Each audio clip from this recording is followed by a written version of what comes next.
In Flanders fields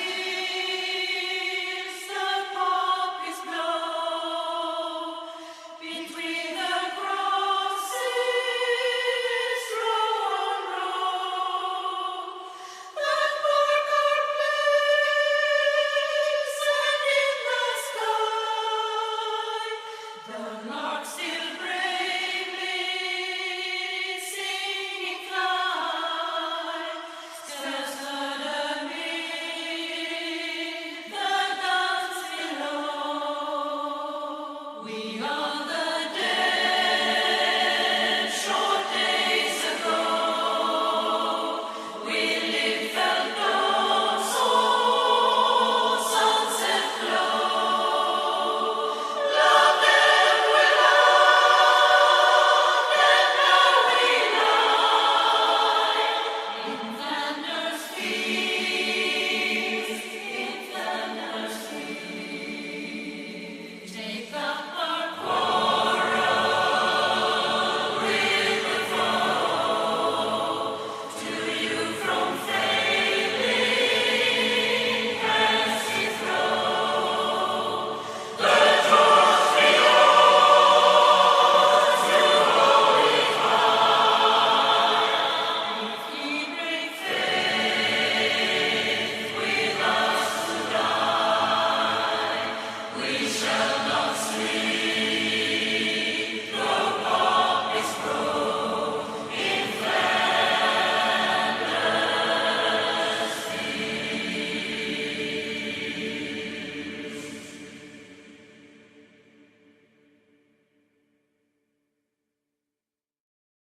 Hello and welcome to our Dufferin Avenue Media Network special coverage tribute show. I don't know, we've never really done one of these before, but we did want to make sure that we got out and showed support for all the people that we've loved and lost, and we were trying to come up with unique and different ways to do something like that, like we tend to do around here at the Dufferin Avenue Media Network. And we got to do a really cool project, but before we get to any of that, we would also like to do a traditional moment of silence. Now we have a countdown going to make sure we get it right here. As I look at my guy, Ethan, how many seconds do you got, buddy? 15 seconds. So I'm not going to count it down, but I will keep looking and saying, again, in honor of everyone, we would like to take this moment of silence right now.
And now we would like to take the time to play a little video that we put together. Our man Dragon, my sweet, beautiful prince, and I made our way out to visit a friend, and it turned into a nice tribute that we are proud to be sharing with you right now. So thank you. Hello, we are here with my good brother Jonathan as he's doing an incredible tribute to his great uncle George. He has a bunch of I want to say like mind-blowing artifacts. We can call them artifacts, right? They're documents, they're letters, they're all from the wartime. And this is crazy. I find it very interesting, and hopefully some of your viewers will as well. I guess what we're going to do today is just tell you the story of great Uncle George. So we're going to get right into that. Jonathan, tell us where this all started. What do you got here? Well, George Walter Sherman was born in Denzel, Saskatchewan on June 12, 1918. He did his first medical exam for the Army in Macklin, Saskatchewan at age 22. And okay. Here's the medical exam. So what kind of test did you have to pass to be a soldier back then? Back then, it doesn't look like too much. If you didn't have tuberculosis or bronchitis, you're good to go, I think, at that point. Even that's crazy, though, hey? That was a question you had to ask back then. What do you got here? They asked for what his hobbies were and such. Here is his hobbies are skating, hockey, volleyball, ping pong, softball. The socials, he liked dances. Oh, yeah. Shows. Yes, sir. Reading fiction. And he smokes and drinks moderately. And I feel like moderately at that time would be a lot. I think so. Yeah. It says he's 5'10", 166 pounds. Tall cup of water. But in other documents it says he was 5'8". Oh, no! So I think the line about Push your it up heights a in little the bit. Sherman clan has been going on for quite some time.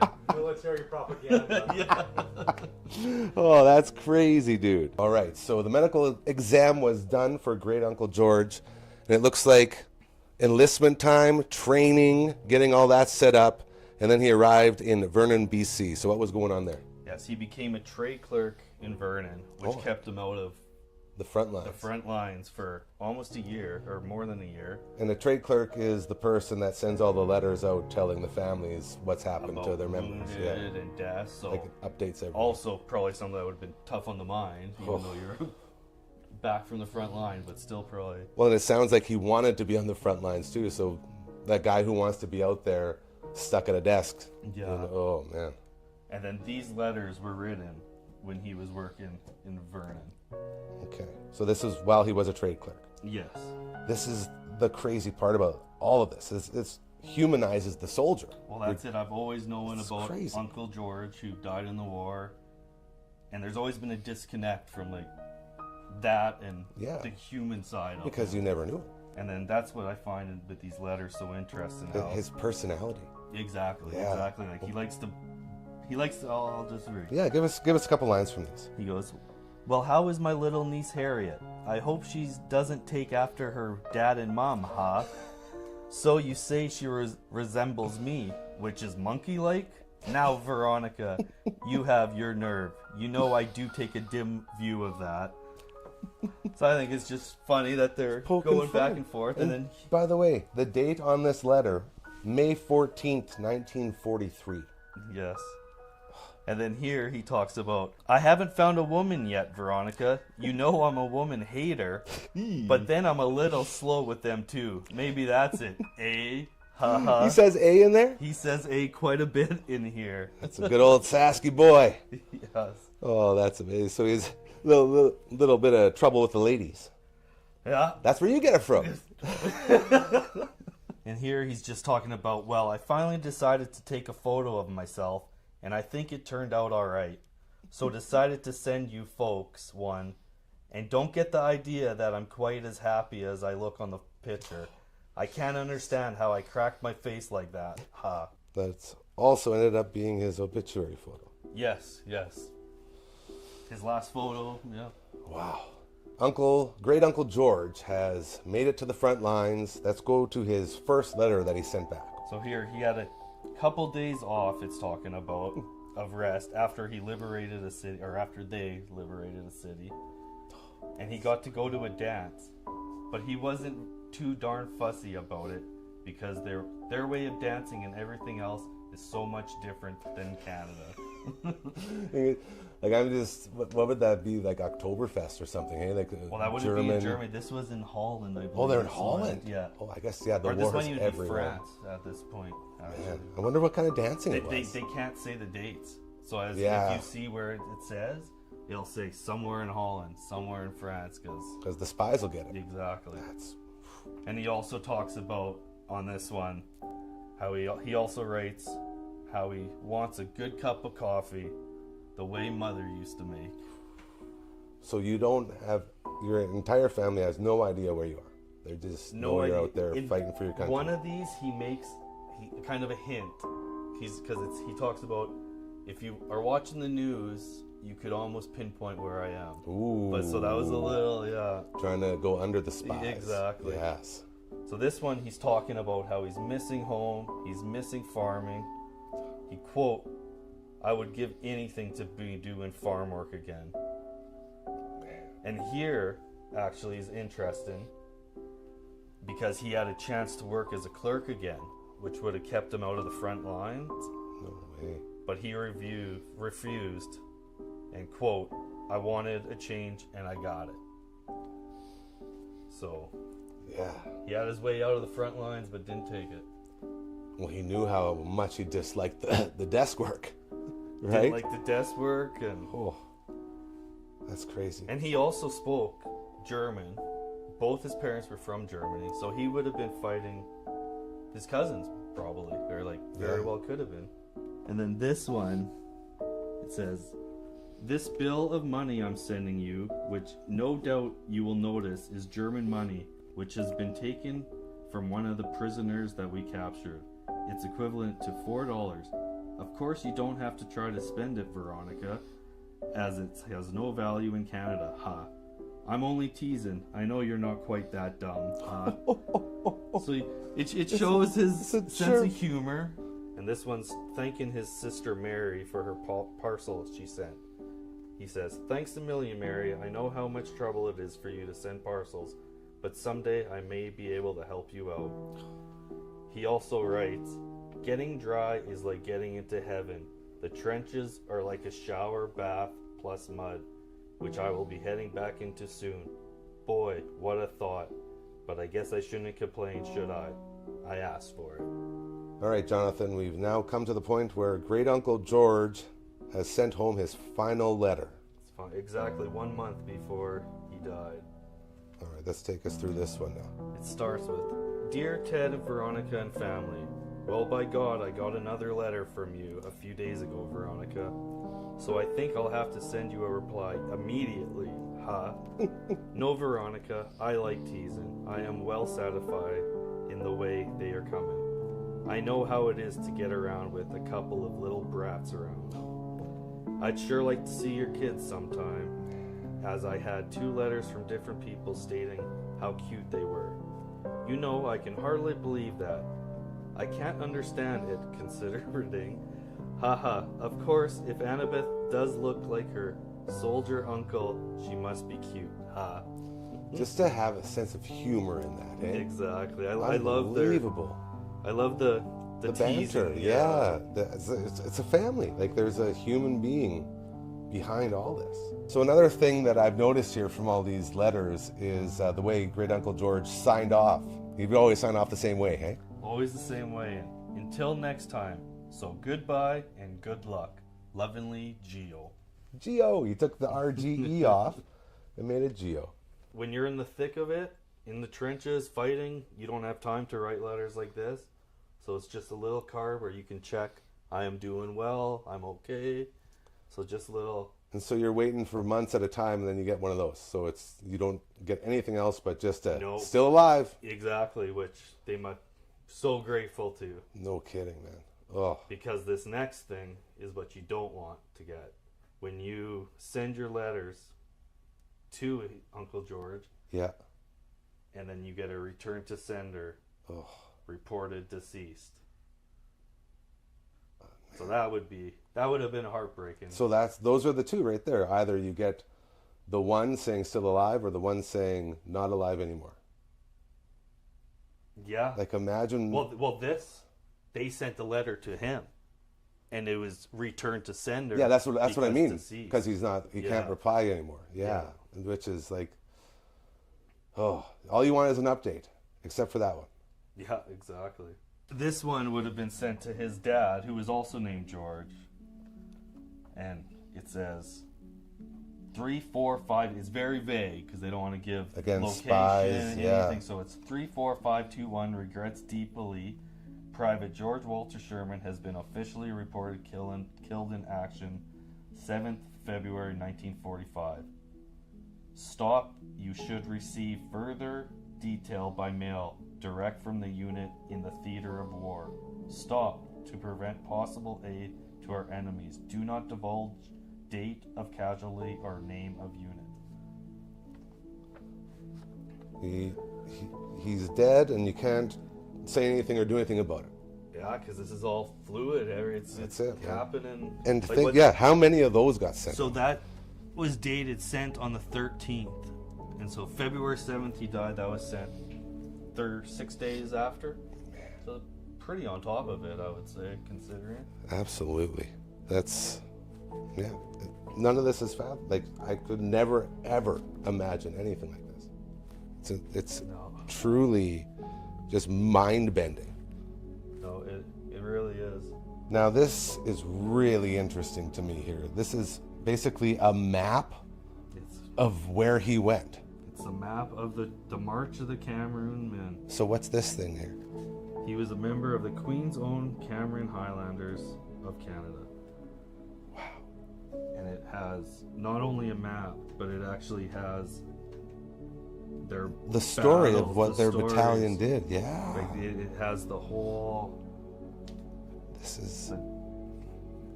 this is... It tells the whole story. It tells the whole story of what happened, and with a map. I went to a war museum and I took this, and they had said they'd never seen this before. Round Mook is where he was killed. And I found it was along the edge of Richwold, the northern hinge of Sigfield Line. It was the third of 7 men who got sniped by that same sniper before they got him. From his battalion? Yes. So that sniper took out 7 guys. Yes. Well, thank God he went quick. Hey, and they say he went quick. It was instant, so I assume that's either head or heart. So that's one good thing. One of the letters from sister to sister mentioned how one thing we can be grateful for is he didn't suffer. Yeah. Man, but think of all the suffering that led up to that. Yeah. This is... And even heavy with stuff. Letters, even though he was going through all kinds of stuff, he was more worried about making the reader feel at ease than... Didn't want to be a burden. Yeah, he didn't want to scare them. Like, you knew things aren't good, but he's saying they're good. Yeah.